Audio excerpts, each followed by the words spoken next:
Good afternoon. My name is Tiffany Townsend. I'm the director of the Office of Ethnic Minority Affairs, and I want to welcome you to our February installment of the Ethnicity and Health in America series. I don't know if any of you follow, but our office has a series where we focus on chronic illness for people of color in the United States for each of the Heritage Months. And so for Black History Month, for this year of 2015, we're focusing on obesity. And so we're very, very excited. And I don't think I can use very too much.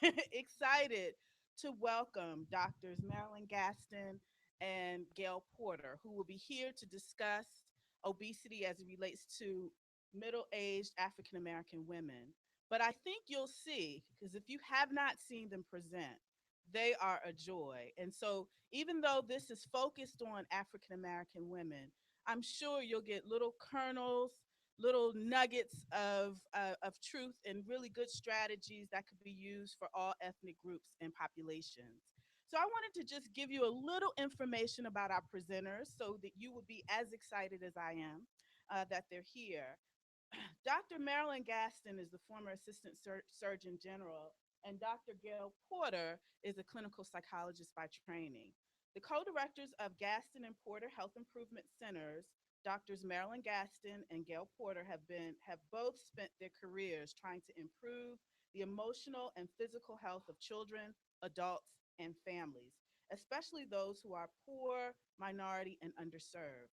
They have provided direct clinical services, organized and developed systems of care, provided educational programs, directed healthcare programs, conducted research, and trained students and healthcare providers. Both are recognized nationally and internationally for their efforts and are frequently sought after speakers on effective and evidence based healthcare and disparities. After receiving rave reviews on this presentation, we saw no better way to end African American Heritage Month than to extend an invitation to our esteemed guests to deliver us their presentation on Prime Time, the African American Women's Complete Guide to Midlife Health and Wellness. Without further ado, please join me in giving a warm, warm welcome to Doctors Marilyn Gaston and Gail Porter.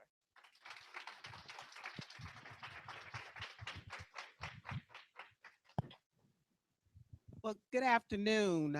We have decided that we're taking Dr. Townsend on the road with us because we can't think of a marketing person who's any better. But we also just want to thank everyone at APA, uh, particularly Dr. Kada and Dr. Beatty, for extending this invitation. Right.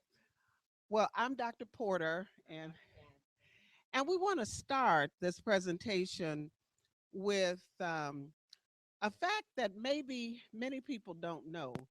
There are over 9 million Black women between 40 and 75. And we are very diverse in terms of our interests, our levels of education, our incomes, our commitments, our responsibilities, and our professions. But there is something that we share. We share the crisis that we have in terms of health in our nation, starting with obesity. Sorry, let me go over here. The yellow bar are the white women, the green are the Hispanic, red are us, African American. So, and the color code is the same. Every time you see a red bar, it's us. And if you're like the women we talk to, they say, oh no, not another red bar. But anyway, this is looking at overweight, national and in Maryland, and obese women. Okay. Now, you know, when you look at the evening news and you hear them say 68% of our population is having an obesity epidemic, and 68 of us are obese or overweight. Now, that means if that's 68%, most of those people are overweight. Only a smaller percentage are obese. And this chart shows it. So if you look at the white women and the obese women, whether you're looking at national or American, most of them are overweight. Fewer of them are obese compared to the other percentage. But when you look at us, most of us are obese. So we mainly have a problem with obesity, and it starts in childhood.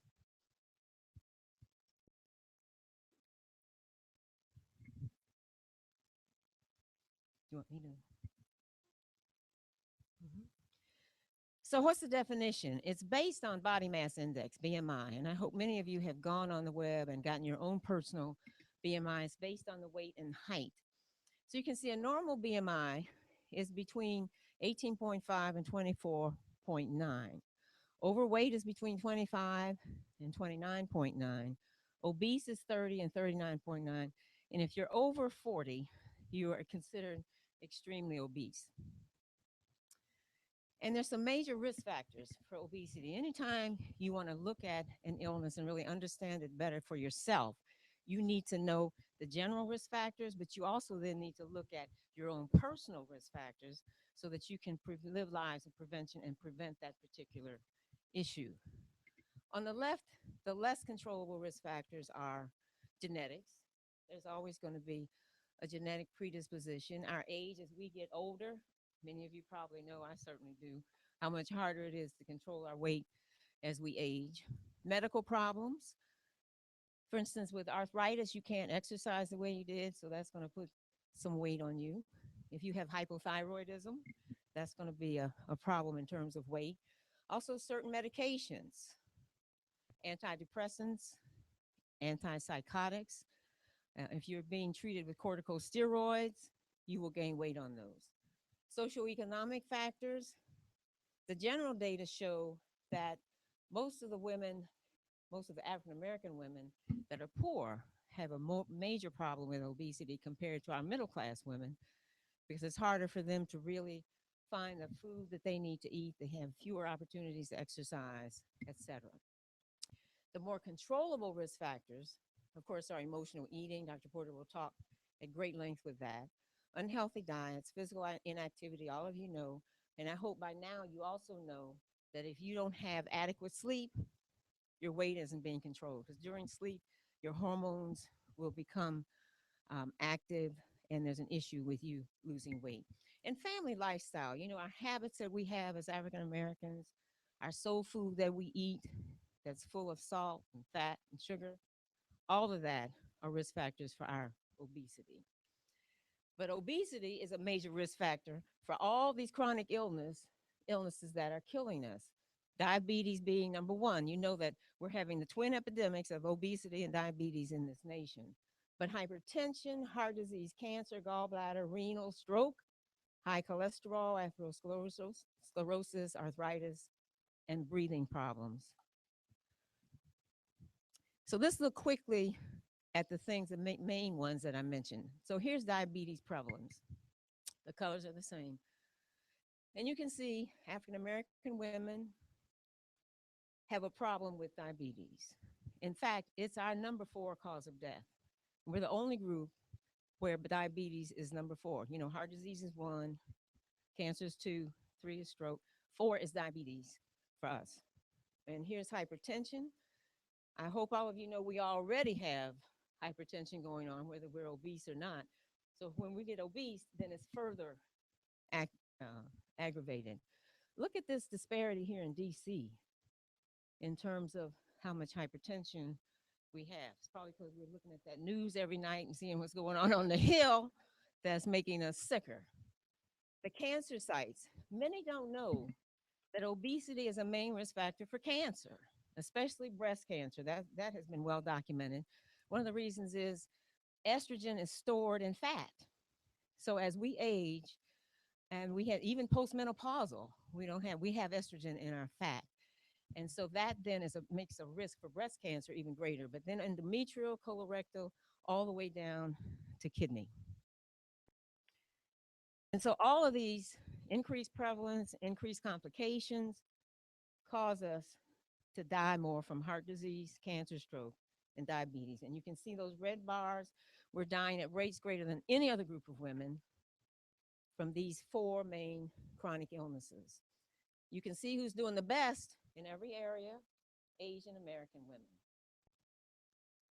That gives you a clue. Start watching those women. Dr. Porter and I have shared Asian massage therapist, and we watch her like a hawk, let me tell you. And then as a consequence, our life expectancy is less than anybody else. 77. These are women. First of all, I want to point out that as a country, we are 49th in the world in terms of our life expectancy. Does that shock you? 49th. We're number one in how much money we spend on our health. So we spend more money for some of these poor results, and I think all of you need to know that. But then the rest are women. You can see Asian women doing the best, and we're doing the worst, even worse than Native American women.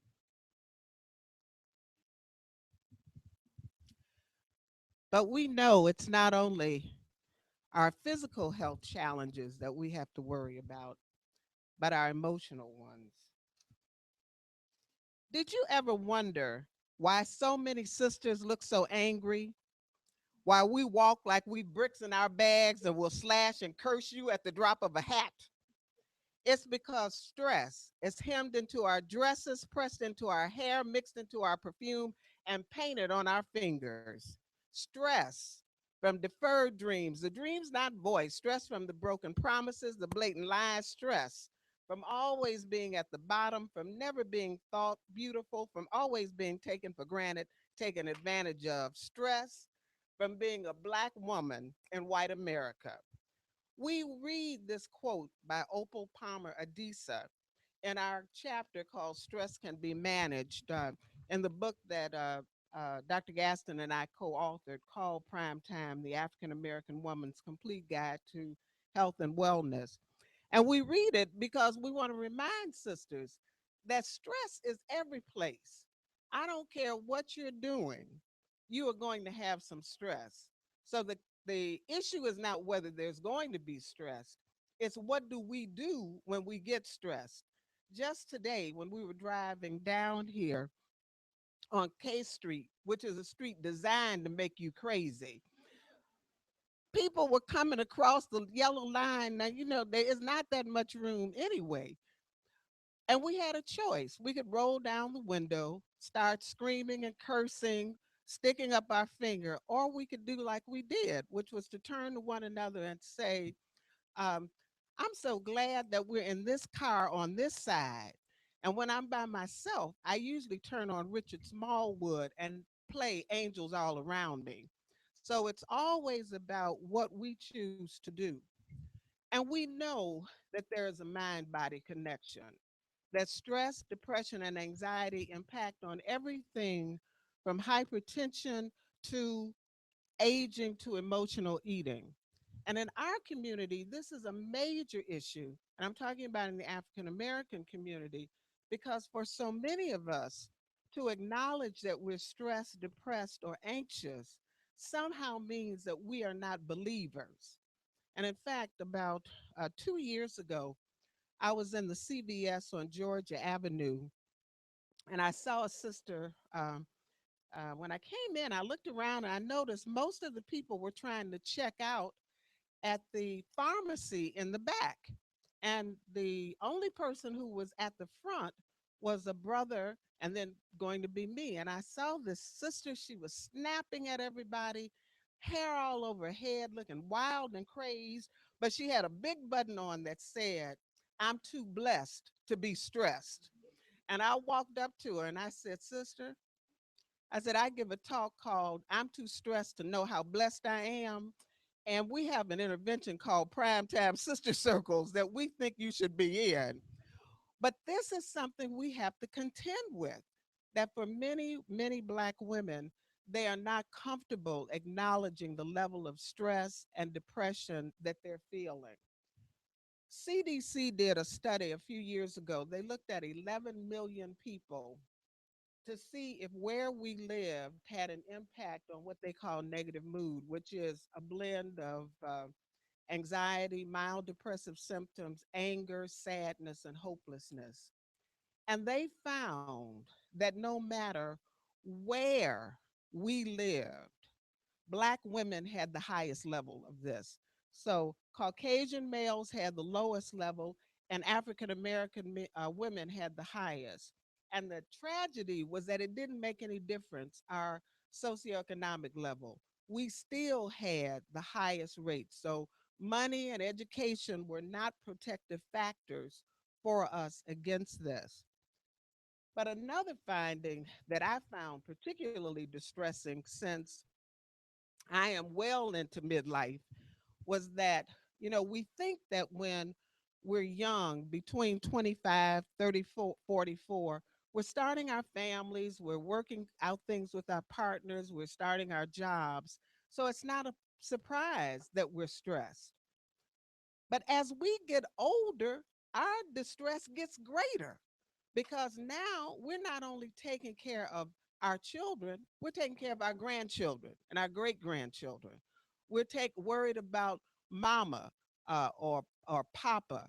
We've got all of these other aging relatives. And for many of us, we are in positions where we are also managing other people.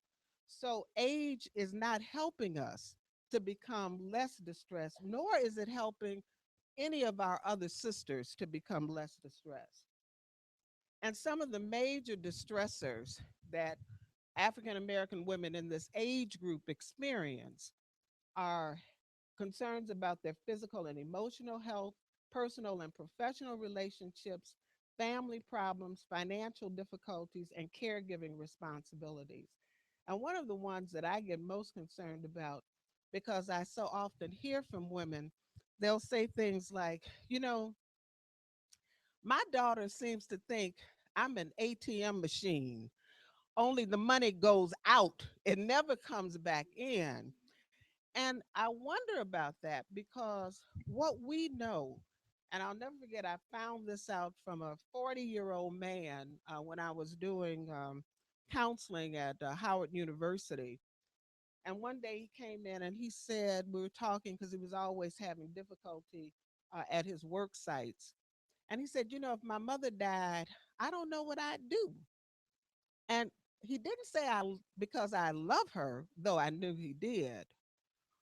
But he was so used to his mother bailing him out when the rent needed to be paid, when the car note needed to be paid, that he had lost the capacity to believe in his own ability to take care of himself. And so it's one of the reasons that we really need to start looking at what we're doing to our adult children and grandchildren when we continue to do it, because we know what we're doing to ourselves, that we're getting stressed out over it. And when I talk about emotional eating, I mean the use of food to manage our emotions, especially stress, anxiety, fear, and anger. And the symptoms are we're unable to stop eating even when full, overeating when emotionally upset, hiding food, or feeling ashamed after eating. And it also is frequently starting new diets, embarrassed over weight gain, or resentful when others suggest dieting. And we show this slide because when sisters come in, and you're going to see it, most of the women who join our primetime sister circles are overweight to obese because that's what most of us are as Black women. But we tell them, we are not concerned with where you are now. The focus is on where you're going, and that we have to let go of this embarrassment and of this shame because that is not going to help us to get healthy. And that's one of the things you will see that the circle is really focused on. So that was the bad news, most of it. Did we make you stressed and depressed? We hope not. Because anyway, now here comes the good news. And we're here to talk about our primetime sister circles, which Gail and I co founded and now co direct. They're holistic support groups of 25 to 30 Black women, ages 40 to 75. Now you might say, well, why did you choose those folks? Well, first of all, that's where most of our deaths are in that age group, even though we're more apt to not only die more than any other group of women, we die earlier than any other group of women. Premature death is before the age of 65. I mean, just think about that. And so most of us, our deaths are premature. And most of those deaths I showed you are preventable. So the Primetime Sister Circle is designed to help women really stop dying too early and dying needlessly. So 40 to 75, we chose that group because, first of all, we know that we have the attention of the women because everything's starting to go south, right? Your weight's increasing, your belly's increasing, your blood pressure is increasing, your blood sugar is increasing, on and I know you don't want to hear any more, right? But that's what happens. So we have their attention and we know they're trying to find solutions to what's happening. And so we wanted to be there with the book, first of all, and now with this intervention. But we also know that these are our matriarchs. These women are very powerful, and the rest of the family use them as role models, not only their family, the total community, their churches, their workplace, etc. So we know if we can change the lifestyle of just one midlife woman, we're gonna have a major ripple effect because she's gonna impact on her children, her entire family, really, her children especially, her grandchildren in particular, but also the rest of her family and her community, and their impact can be very great. There's a story that that we really want to share with you. That's one of our favorite stories, and it's about a grandmother that entered the circle in D.C. All of our stories are based on actual stories in the circles.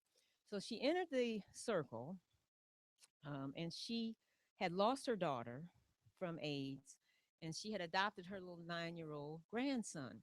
When they enter, the facilitators always tell the women, go home and tell whoever you're living with what you're doing, that you started this and your lifestyle is going to change. And so just get ready and also invite them to join you to get healthier.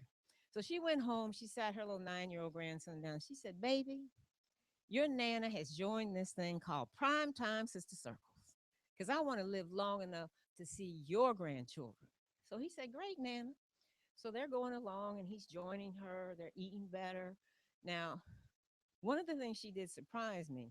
She taught a 9-year-old how to read that complex food label that many of us are struggling with as it is. She taught him. And so one day they're in their neighborhood store and she's shopping and Doritos are on sale. So she grabbed her bag full of Doritos and her salsa. And she told her sisters the next week. Now, I knew I didn't need all that, but they were on sale. And I thought I could just eat one bag a week or something. Now, that's the first mistake. Don't ever bring it in your house because you're not going to control it. If it's certainly something that you really are trying to avoid. So anyway, he's running around the store and she's checking out and he catches up with her and on the belt are all these Doritos. And he picks up one bag. He said, Nana, what are you doing? She said, I'm buying some Doritos. He said, I can see that, but did you see how much fat is in here and how much salt? And they're only talking about 5 Doritos, Nana. He knew that much about the food label. She said, what could I say? Told, her sisters, he was right. So he gave the cashier all the Doritos back and said, my Nana's not buying any of these because she's going to live long enough to see my grandchildren. That's right. So it's 12 weeks for 2 hours. First of all, it's community based. We go to the women, they do not come to us. We spend a lot of effort and time making it culturally competent. It also addresses all levels of education to deal with health literacy. And 12 weeks, 2 hours a week is the intensive session. But we follow our women for as long as possible. In fact, we are in touch with the women in our first circle, which was 12 years ago. And we have a database of every woman that has gone through the program. And we constantly are in touch with them. We have conferences, and we usually have updates for them too. It focuses on prevention, it's evidence based, and the goal over that 3-month period of time is to help these women develop habits of health. And that should be your goal, to have a habit that's going to help you prevent these chronic illnesses. So we use 4 major tools: a resource book that we wrote that you have. This was a bestseller, Essence bestseller, by the way.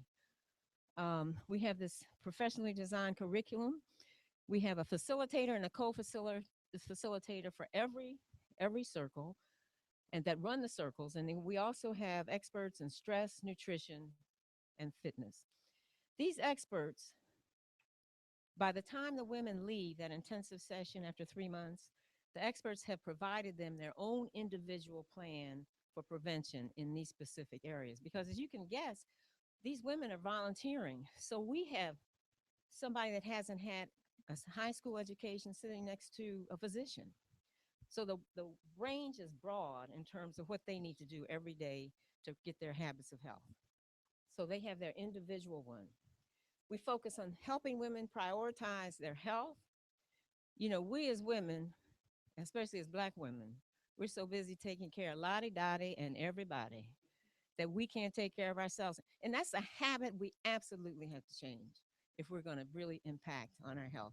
But we also focus on stress management, physical activity, and nutrition. And one of the most important things about our facilitators and our experts, they are all Black women in midlife. And that came about because in our focus groups, the Black women told us, don't send a perky 20-year-old who weighs 90 pounds to teach my 60-year-old body that hasn't been exercising since I was in eighth grade how to do anything. We use three major theories: the social cognitive theory, which is Bandura's, and which really is for us very good because it builds on efficacy. And we really do a lot in terms of helping Black women to think about what did you do well before? What's an accomplishment that we can build on? And how have we overcome things like slavery and also racism and sexism? The trans theoretical model works very well because this is a model that talks about focusing on where you are now. So it's once you get in the circle, and since we have obesity as such a major issue in our community, this really works well to help women think about, I'm here now, where am I going? What do I need to do to get there? And finally, the PIN, which is person, extended family, neighborhood, community, was started in Africa, in South Africa, in fact. And the whole idea was that first you had to help women to claim health, to accept the responsibility. And this is a question we're going to ask you. Do you wake up every morning thinking about being healthy? And so that's what this did. And then the next piece was to take it to their families and to take it to their communities. Whenever I see that, I think about that movie, which is an iconic movie in our community, Soul Food, where the matriarch had everybody come over every Sunday for dinner. This woman wound up dying from complications of diabetes. In fact, while she was sitting there cooking this huge meal, she burned her arm because she didn't even realize the damage that was done. And the last scene in the movie is everybody sitting around the dinner table doing the same thing. That's part of the revolution in thought that we have to change. So these are some of the habits that we help the women to establish. It takes the literature shows that it takes about 3 months for you to develop or to change a habit. So that's another reason we have a 3-month program. But we also realize that you need support, just like all of us do, to maintain that habit. I mean, just think about your New Year's resolutions. We're now in the end of February. Do you remember what they were? Have you changed anything? Do you do it every day? You know the questions, right? So, anyway, prioritizing their health. I talked about that. Practicing prevention. Women come in, even highly educated women. When you say prevention, they're like, what does that look like? What is it I need to do every day? We teach them that. Okay. And one of the main cruxes of the matter in terms of prevention is knowing your own personal risk factors. That what do you need to do? And you should have a plan for everything you're trying to change with your healthcare team. If you don't have one, you ask them for it because you should be doing it and you should be monitoring how your success and what needs to change.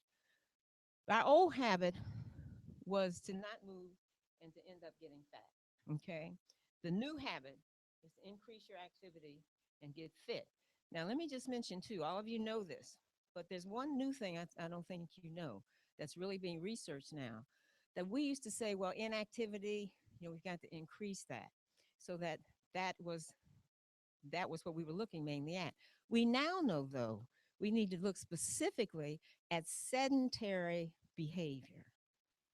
And they're now starting to monitor how many hours do you sit all day. Now, here I'm looking at the wonderful APA staff, and you need to ask yourself because when you sit all day, 6 to 8 hours, even if you get up and exercise even for an hour, you've negated a lot of that benefit that you've done. And I was one of those morning exercises. I felt proud of myself that I was doing my treadmill, et cetera, et cetera. And when I read all about sedentary behavior, I panicked because I sat all day writing proposals on the computer, et cetera. So the goal is, so while I'm talking, I should be doing this. You just increase your activity. When you're on that phone, stand up. Even standing is better than sitting. Sitting is better than lying down. I used to get in the bed and have a conversation on the phone. No, we don't do that anymore. So when you're watching TV, sit and do some exercises. You don't have to constantly be moving across the room, but you're constantly moving your body in some way. Eating to live. Our old habit was living to eat. So we need to change that. And that's a hard one. We need a lot of support with it. Our family needs to support it. It's hard when your husband wants to continue with that whole milk or your wife, okay, and you're trying to get to skim or less. So anyway, that's a major one. Let me just say too, women in this age group is a challenge for our nutritionists and dietitians because all of us, you see how I get excited about this. All of us have our recipes that not only do we know, I mean, it's the best recipe in the county, right? Our family, they want it all every Thanksgiving, they want it. If it was just every Thanksgiving, that would be fine. But no, like you heard, this might be every week. This pound cake that's got a pound of butter, pound of sugar, pound, okay? So women in this age group, they own and they're emotionally attached to their recipes so that our dietitians and nutritionists know how to really help them make these changes with their recipes, which is very important. And they can still have ownership. But that's a challenge that's not a challenge in younger age groups. Partnering with your healthcare team is absolutely important and managing your stress.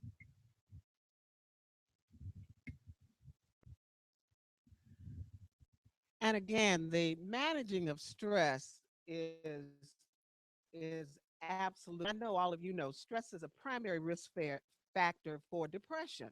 And so if you are not doing that, and the first way is through every day starting the day with prayer and or meditation.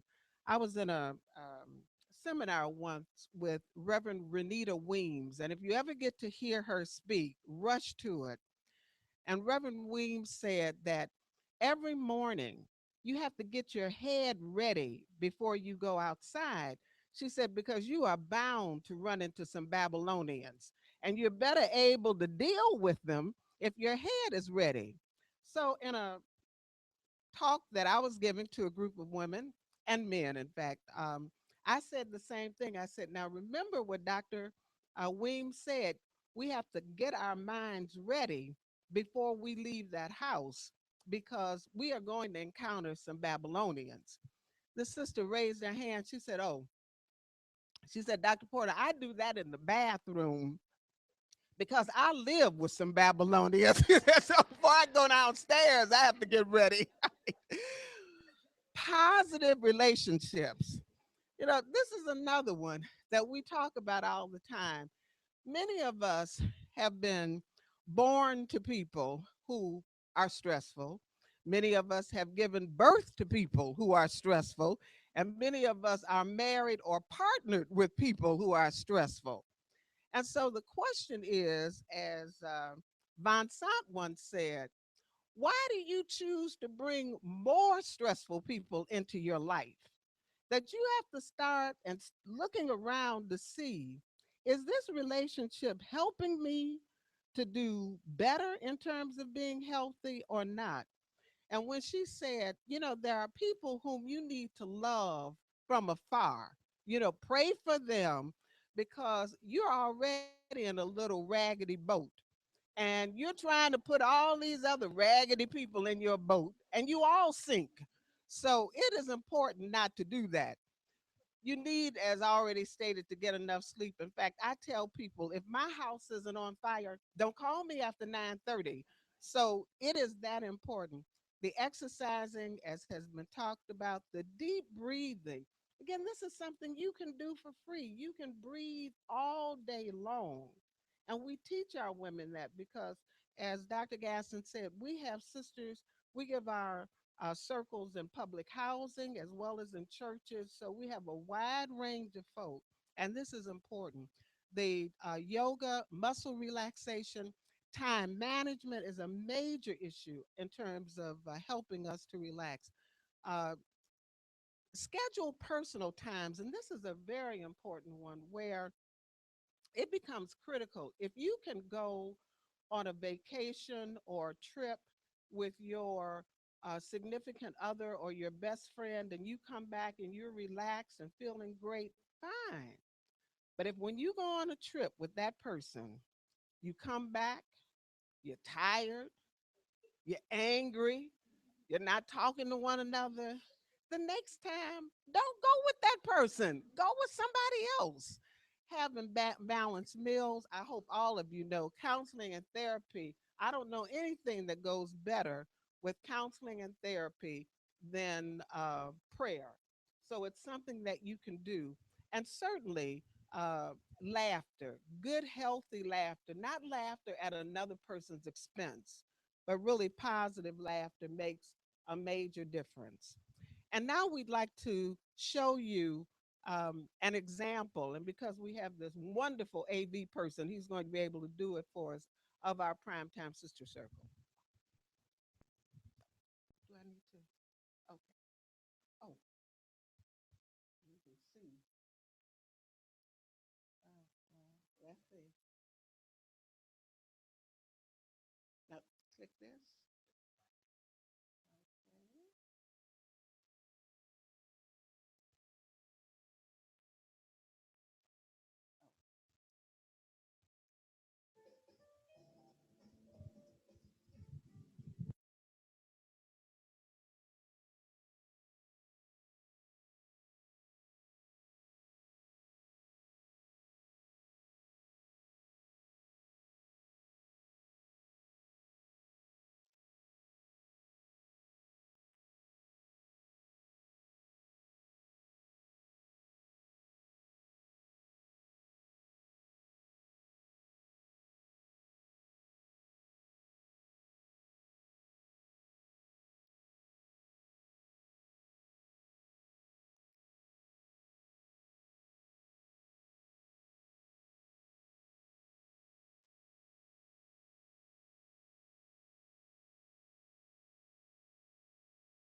And so, what we want to end with is the results of our evaluations, because no matter how good something is, if it doesn't document itself in a way that makes sense, it's just something nice. It's not something that's really going to be effective or evidence based. And this was the result of an evaluation that we did. We have both clinical and demographic surveys that we do. They're all anonymous. At this point, we have had about 3,000 women to go through our program. And one of the things that we found was that the red is pre, yellow is post. Women come in and they're very uncomfortable talking about taking care of themselves first. By the time they end, they're wearing t-shirts that say, "Stand behind me. I'm taking care of me first, then I'm going to take care of you." Their stress levels have dropped because they're learning how to do things like deep breathing, how to walk when they are feeling stressed, how to be focused on taking time to look at what is really stressing them. Their nutritional behaviors, we got funding, a second round of funding from the Walmart Foundation to just look at nutrition. And we found that our women, in terms of weight control, this is a major area for them. Portion control, because with many of us, we are looking for a $4 buffet where we can eat $80 worth of food. And so this is, and at our churches. In fact, one of our sisters said, "I thought I was going to have to leave my church because my pastor was saving my soul in the sanctuary, but killing my body was killed in the friendship hall." So, really having to do that, changing our diet specifically to get healthier. And look at this reduction in salt, where we were seeing a major reduction, which is one of our major issues. Exercising more every week. We had women who had literally not exercised since they had been in grammar school.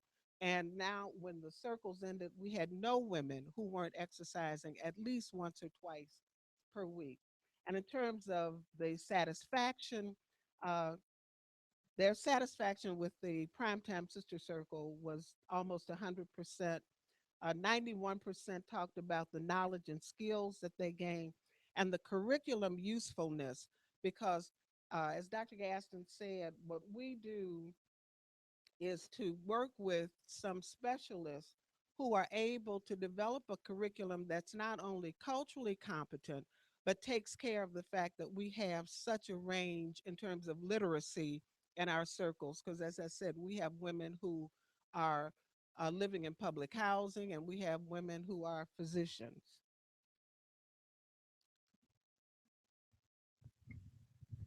So we want to show you two of the main areas that are the most difficult and very common for us. And this is, we're interested in obesity. Here's the weight loss data. And this is on over 1,300 women. All the data you're seeing is on over 1,300 women. And all the data are statistically significant. And this is not percentages, this is actual pounds.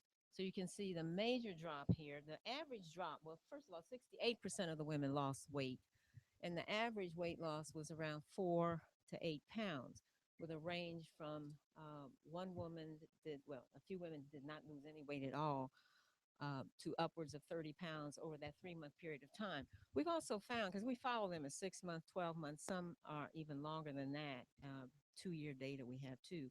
And it there's some drop off, but for the most part, they either continue with the weight loss, they maintain their weight, or they continue to lose over time. So they're really implementing this habit and supporting each other. Let me just say too, again, remind you that most of our women, after the 3 months, they continue their circles. Over 50% of them are still in place. Now they don't meet every week, but they meet once a month, and they realize how important that support it is they get from each other.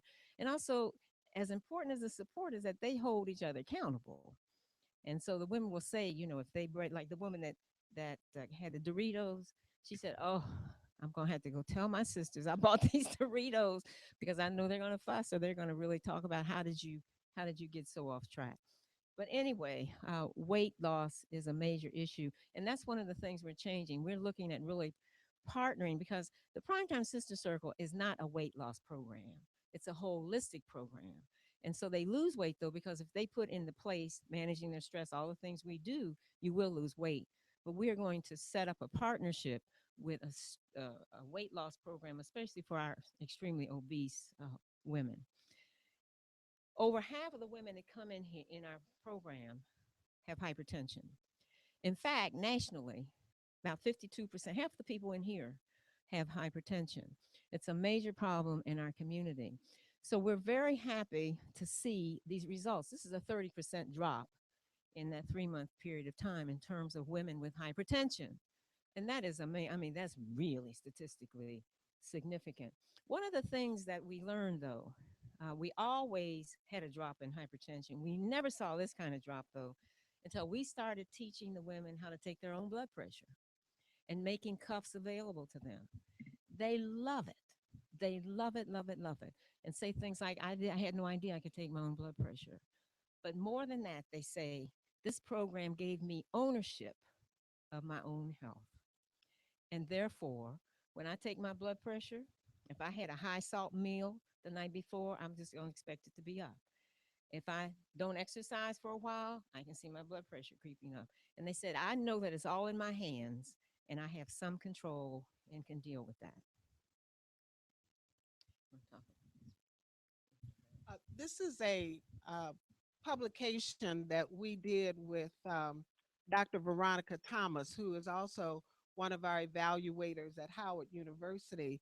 And it was entitled The Paradoxes in Obesity with Midlife African American Women. And we saw this. We were frankly very surprised as we looked at the information that was coming through. The first paradox was that we are the only group of women, the only group for which education and income are not protective factors. So that the fact that we have money and education does not make a difference. And if you look at this, you'll see that our women who had a high school education or less, and we have many women who did not graduate from high school or are college graduated, the group was similar in terms of their levels of obesity, the same in terms of their levels of extreme obesity. And when it came to income, again, I want you to look at the fact that there was almost minimal difference when it came to their levels of obesity and their levels of extreme obesity. And so this is something we really have to attend to. The other thing that we saw that was very ironic was that even though there's a myth that Black women who are obese, they like their weight, that's not what our data showed us. That in fact, women who were obese or extremely obese, we looked at all women who where weight was an issue, only 25% were comfortable with their weight. For obese and very obese women, it was only 8% who were comfortable. So they didn't like being obese. But this was the paradox.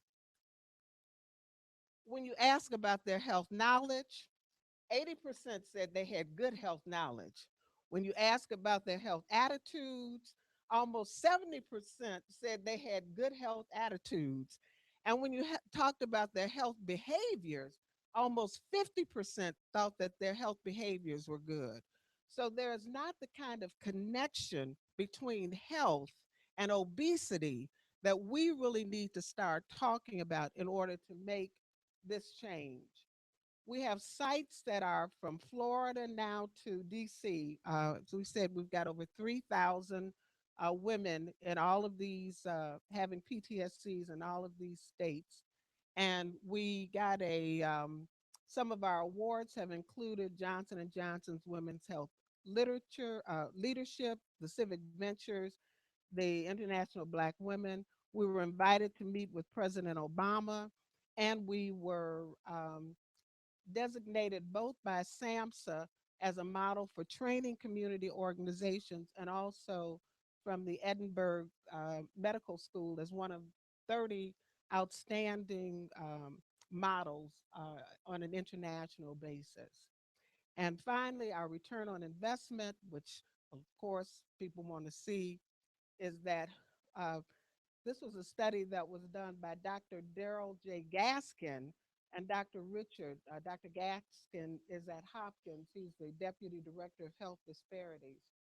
And what he showed was that programs that have the PTSD improve hypertension, obesity, and mental health status. Improvements translate into medical care costs.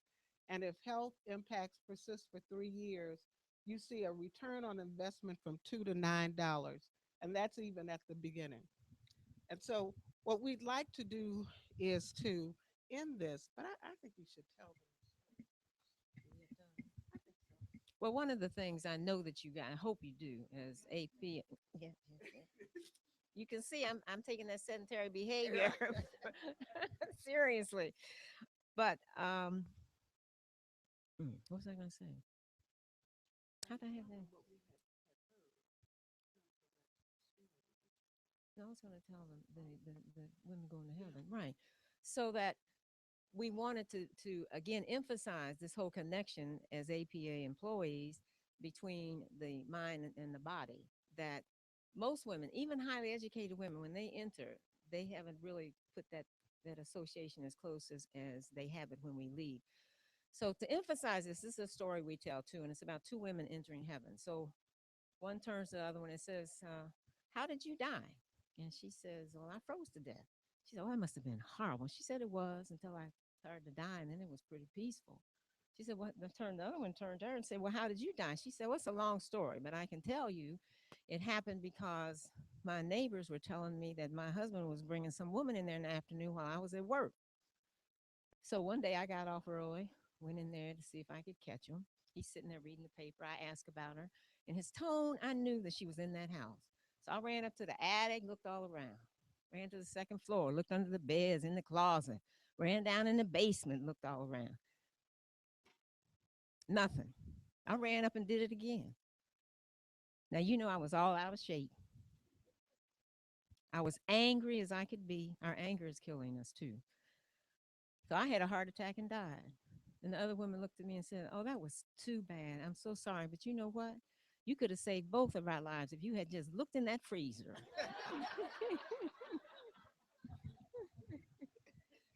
So you see the necessity of the mind body connection and of good laughter. So we wanted to give you a good belly laugh Right. before you left. We want to end the way we end the chapter. The last chapter in the book is called "Reaching the North Star," and it's we all our chapters we end with a saying or a poem or something that sets the stage. And this poem is by Becky Bertha called "Poem for Fight." And we read this every time we give a presentation. And we read it even when people have heard it 100 times because we think that this underlines one of the major points we make with our women and their health. There will come a day, it's not far off now, when you wake in the morning and know that you were meant to be happy and healthy, and that you want it more than you want things or memory or any concrete place called home. You want it more than you want justice or pride or even your old clay image of yourself or the faint chance that all that has gone wrong may still change. It is you who hold the power to change. And whatever it is that holds you, whatever it is you think you cannot live without, the time has come to open your hands and let it go. Run, flee, disappear, break loose, take wing, fly by night, move like a meteor, be gone. If you fear it will never be possible, think of Harriet Tubman, who traveled alone the first time, who finally freed 300 people, but first had to free herself. There's a Harriet in all of us, and we must take the opportunity to finally free her. Thank you so much.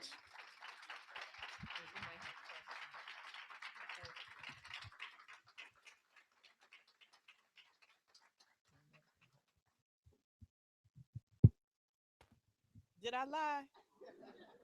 Did I say it was going to be a treat? Did I say you would learn? Let's just take a moment to thank our presenters once again.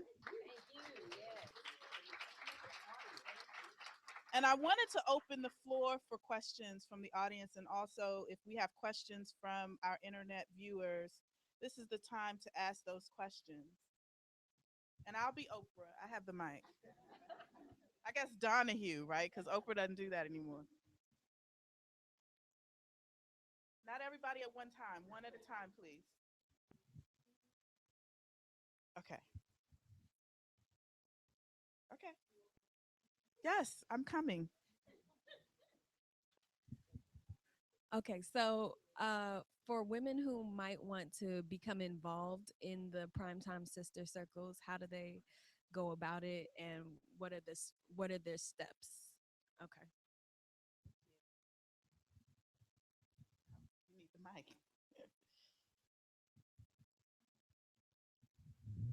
Well, you can go on our website, gastonandporter.org, and what we are doing, or call the 202-403-6266 number. What we do is to list where the circles are going to be held. And they're always in a community setting. And so you can find out we have two circles that are going to be starting in Capitol Heights, Maryland, in I think it's about a month and a half. We have circles that have just started in Philadelphia, and we have circles that are going to be starting in Rochester, New York. So they're really starting all over, but that's the best way to do it.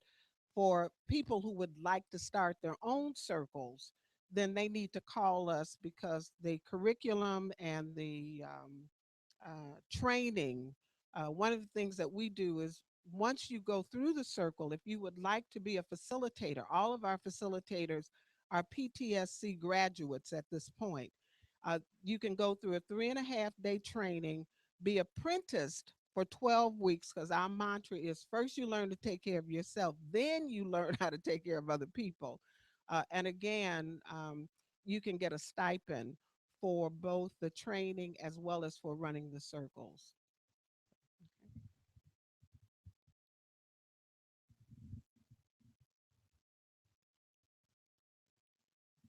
Hi, and thank you guys again. Earlier in your presentation, you mentioned that you guys focus on women in the age bracket of 40 to 75. What can be said for women beneath that age bracket who also want to pursue the help over eight?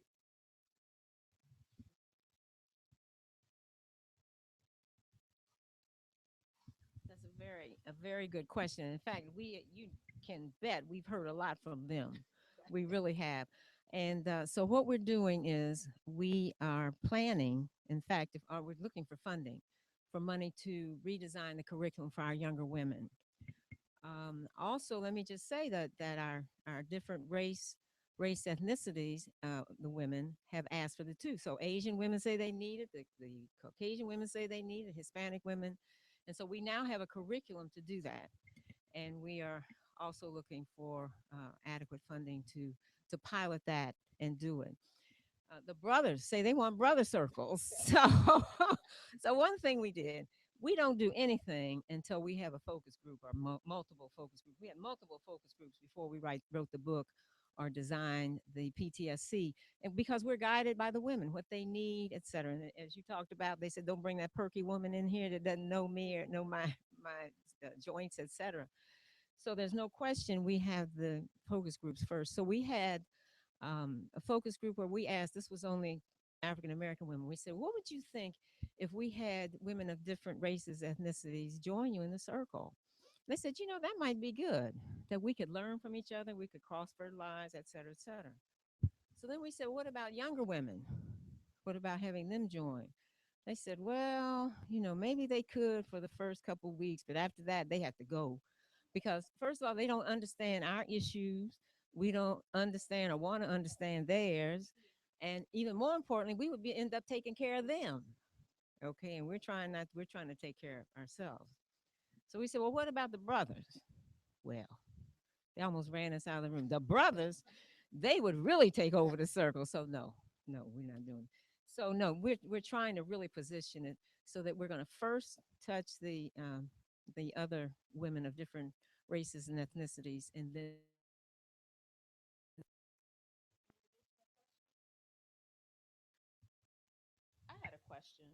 Um, you talked about the fact that there was the disconnect between their body image and perception and their knowledge about health. And I wondered, and I don't know if you guys have kind of thought about what that was about. And I was wondering if you maybe thought that it was self-protective of them to not make that connection, because then it's out of their control, right? So now I can say, this is just how I am, or I'm big boned, or and I don't have to take responsibility for my behaviors. I think you're absolutely right that that's at least one of the factors that impact on what we connect with. But I think that it goes even beyond that. If we take a minute right now to think about what was the first thing on your mind when you woke up this morning? Was it your health? Were you thinking, today I have to focus on my health? And so I think that for a lot of sisters, this disconnect is in part protective, but it's also because they think about health.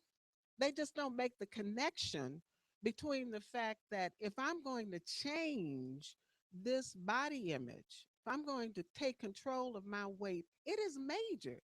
I mean, it takes so much effort and so much time. If you ask them, do you know what you need to do? Many of them will say, yes, I have to stop eating as much as I'm eating. I have to do all of that. So for them, it's the knowledge. They think they have the knowledge. But where the real disconnect is in terms of that behavior. That if you say you know what to do, you say you think you ought to change, but you have to actually say in church, I'm not going to go downstairs, or I'm going to go downstairs, but I'm not going to eat that and have to face that person, or I'm not going to go to my mama's house or my grandmother's house, or I'm not going to tell my family I'm not cooking that. So I think it's part defensive, but I also think that there's no support really for making that kind of change, and that we have to change that. Yeah, I think I agree totally. And if you think about it, our attitudes were really developed way back in babyhood, at least those women in my age group, because there was a push. The bigger the babies were, the more healthy that the grandmothers thought they were. And then as I was growing up, and I was very skinny back then, my older brother and my younger brother kept saying, Marilyn, you got to eat more because, men don't want a bone. Said the only thing wants a bone is a dog. So there was as I was growing up as a woman, there was a lot of pressure for me to put on weight. Okay, then as you get older, all right, then you have a Monique who says, "Wait a minute." Now this is before she lost weight. You remember she said, "Show me a skinny woman, I'm gonna slap her." So things like that get they're ambivalent to do that hard work, and I'm emphasizing what you're saying. But I want to, Not very long standing. right. And there, in fact, is a recent study that was in Science Digest. They looked at, I think it was 70 obese Black and white women. And one of the biggest differences was that the white women had family members and friends who encouraged them to lose weight.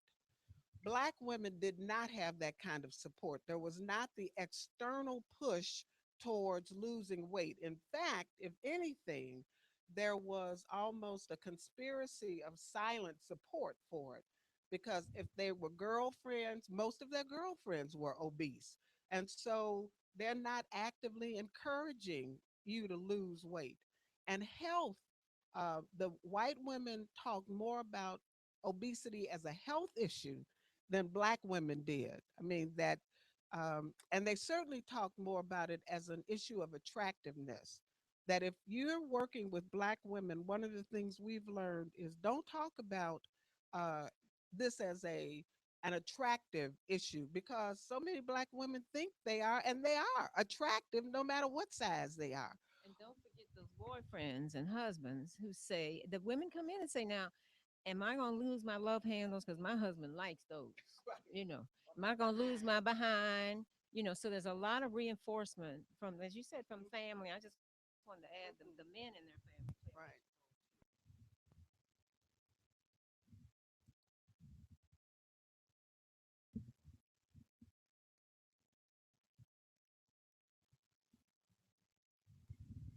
Hello, I would like to thank Dr. Gaston and Dr. Porter. I'm a graduate of the Primetime Sisters Circle 2009. As a result of that circle, I lost 60 pounds. In the beginning, I gained a few of it back, but I still have not gotten back to where I was. I'm very conscious. I'm conscious of my walking.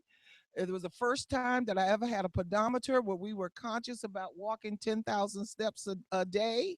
So I just want to thank you. It does work and it has lasted with me, I feel, a lifetime. I've cut back on my salt level. So there are still things that I still do, that I still practice as a result of having been a part of your group. Yes.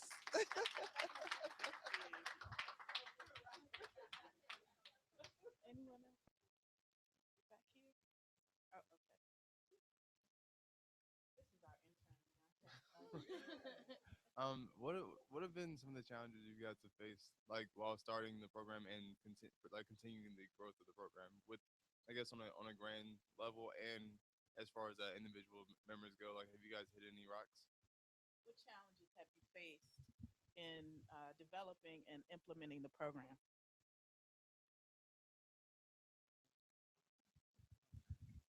Well, I always like to start with the book whenever this question is asked. Um, we got an agent um, in New York, a lawyer and an agent, who was marketing it and us to the big publishing companies. Okay, you know them all. And every time we go in there, now here we are, we're black women in midlife. We've written this book. The people that interview us, they'd always send out white women, age 21 and 20, okay, thin as a rail, et cetera, et cetera. And so they would all tell us the mantra was black women don't read books like this. Black women do not. We said, well, wait a minute, we're black women.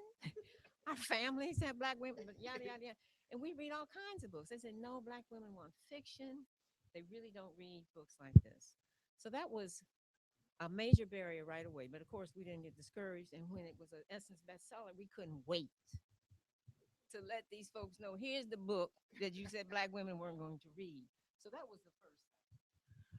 I think that with the circles themselves, because we started having women call us and say, because in the book we recommend that you form a circle because we know how hard these challenges are. And so we got some funding from the Ford Foundation to start writing a curriculum. And we found Dr. Veronica Thomas at Howard to help to develop the evaluation piece. And so we were able initially to do it. But even with getting that uh, funding from the Ford Foundation, and then we got funding from the University of Maryland, and we've been fairly lucky in terms of getting funding, but it is very, very difficult to convince funders that a program that has really still a relatively small number of people. I mean, we've been doing it now for over 10 years, and we've had over 3,000 women to go through the program, and we've had thousands more to learn as we've been doing our recruitment. But they want big things. They want to be able to say that you touched 80,000 women. Now, the fact that this is a one-shot effort and you have no idea as to how these women have done, that doesn't matter. But in their annual report, they can say we gave funding to somebody who touched 75,000 people. And so that's been a challenge, and that increases. Another challenge is just that we started doing this when we were well into midlife.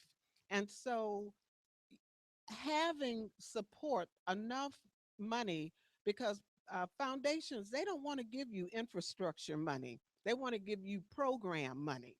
And when you're trying to do it all yourselves, and you're trying to write the grants and make sure that it's being evaluated the way that it needs to be, that's a major challenge. And so I would say to anybody who is starting, wants to do something like this, you have to get your evaluation straight. What has gotten us money is our evaluation. Uh, we have Dr. Thomas at Howard. We have Dr. Wyndham at the American Institutes for Research. So we take money off the top to pay to get an outside evaluator to look at our data. But I would also say you need to have a business model. We didn't have that.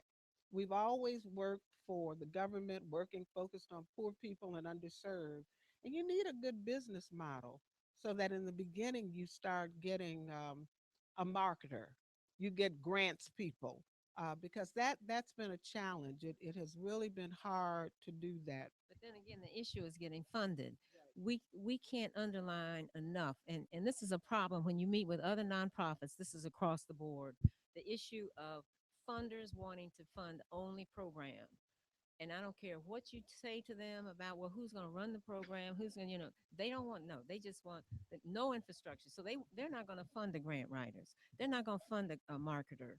And so the issue is where does that money come from? And that's a major. So I think one of the solutions too is that you partner with other nonprofits and larger organizations so that you can begin to share resources or buy everybody put in for one marketer, or, that they can share across organizations. Dr. Kada, did you have a question?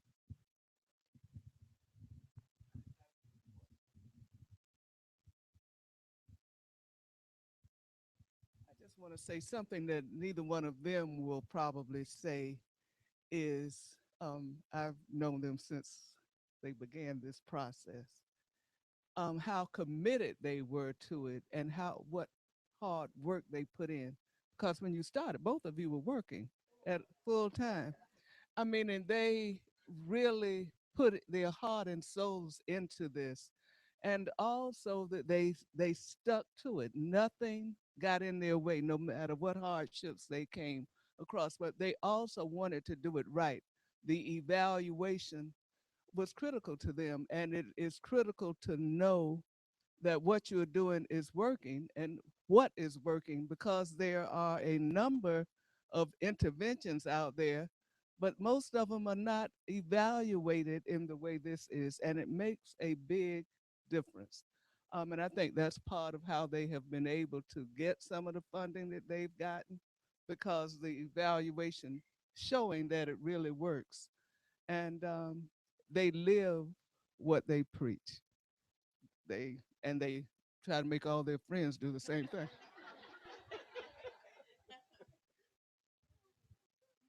Well, this has been a pleasure, to say the least. And we want to thank you again. Are there any more questions?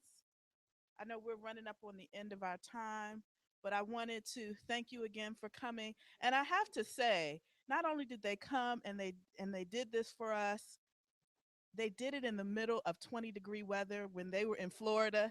So we so this was real sacrifice on their part. So we want to really extend a heartfelt thank you. Um, Thank you so much. And I also wanted to extend a thank you to Dr. Lula Beatty, who's the Health Disparities Initiative Director. She is co sponsoring this session with us.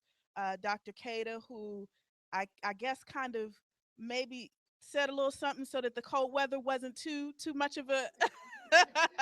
So we want to thank her for extending that invitation as well. I also wanted to thank the OEMA staff, Deontay Williams, who is our intern, and he helps to coordinate our Ethnicity and Health in America series. I wanted to thank him. Stephanie is our other intern. Sherry always provides the great food for us, so thank you, Sherry. Alberto, who's our assistant director, and we wanted to also thank Stephen Schwartz, who is the AV, and he's the silent mastermind behind this whole deal. So thank you all for coming out.